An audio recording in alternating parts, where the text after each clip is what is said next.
പിതാവും പുത്രനും പരിശുദ്ധ റൂഹായുമാകുന്ന സത്യേക ദൈവത്തിൻ്റെ വലിയ തിരുനാമത്തിൽ തനിക്ക് സ്തുതി.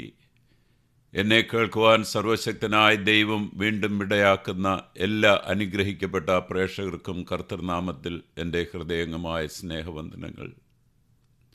ദൈവഹിതമെങ്കിൽ ഇന്ന് നിങ്ങളോടൊപ്പം പങ്കുവയ്ക്കുവാൻ ആഗ്രഹിക്കുന്നത് നാം നിരസിക്കാത്ത പാനപാത്രം, പെസഹ, അന്ത്യത്താഴം എന്ന വിഷയത്തെപ്പറ്റിയാണ്. പ്രിയപ്പെട്ട സഹോദരി സഹോദരന്മാരെ, അന്ത്യത്താഴത്തിനുള്ളിൽ ഒളിഞ്ഞിരിക്കുന്ന ഒരു നിശബ്ദതയുണ്ട്. പറയാത്ത സങ്കടങ്ങൾ പ്രതിധ്വനിക്കുന്ന ഒരു നിശബ്ദത. ഒരിടത്ത് നമ്മൾ ദാവീദിനെ കാണുന്നു. ദാഹിച്ചു വലഞ്ഞ തളർന്ന വെള്ളത്തിനായി കൊതിക്കുന്ന ഒരു രാജാവ്.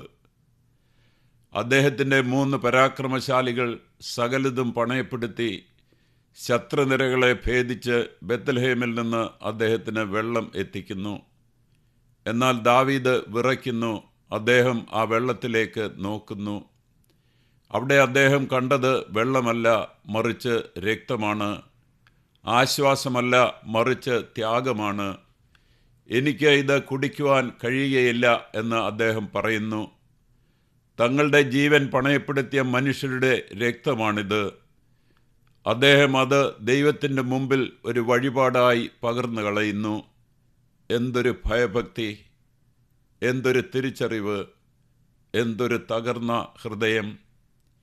ഇനി നമുക്ക് മറ്റൊരു മേശയിലേക്ക് നോക്കാം. യെരുശലേമിലെ ഒരു വൻ മാളിക മുറി. അവിടെ നമ്മുടെ കർത്താവ് ഇരിക്കുന്നു. യഥാർത്ഥ രാജാവ്.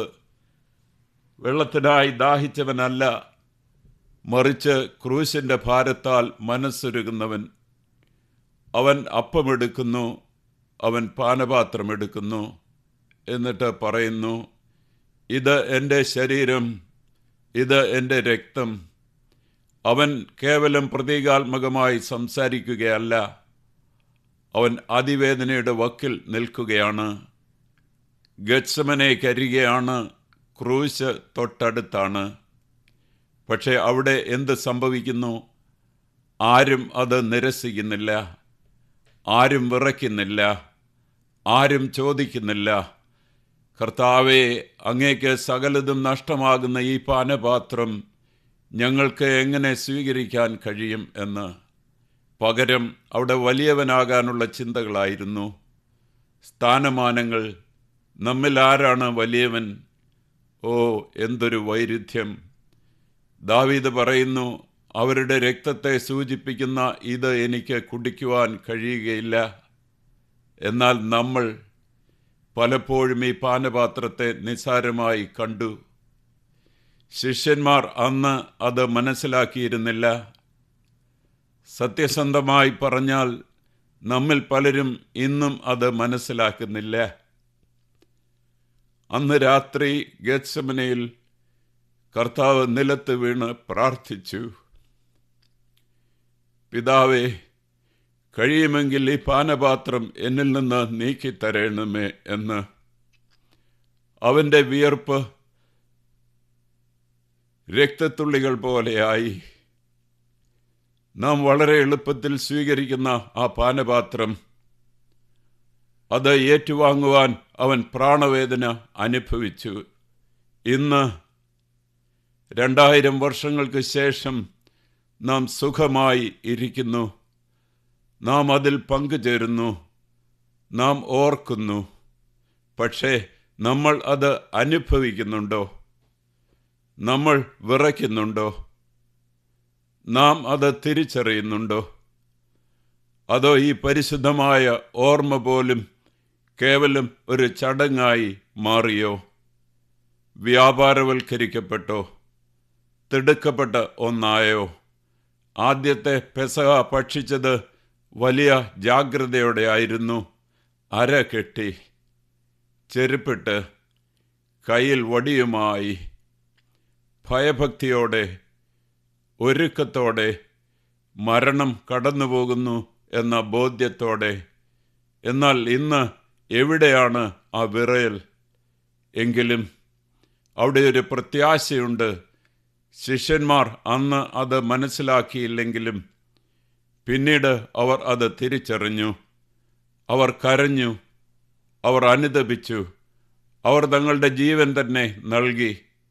ഇന്നും ഇപ്രകാരം പാടുന്ന ഹൃദയങ്ങളുണ്ട്: സുഖമുള്ള കാലത്തും കണ്ണുനീർ നേരത്തും യേശു മാത്രം മതി.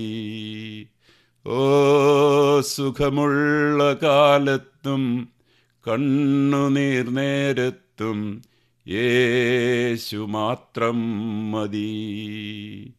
ഓ, സുഖമുള്ള കാലത്തും കണ്ണുനീർ നേരത്തും യേശു മാത്രം മതി. അതെ, ഇന്നും അത് കാണാൻ കഴിയുന്ന ഹൃദയങ്ങളുണ്ട്. നമുക്ക് പ്രാർത്ഥിക്കാം.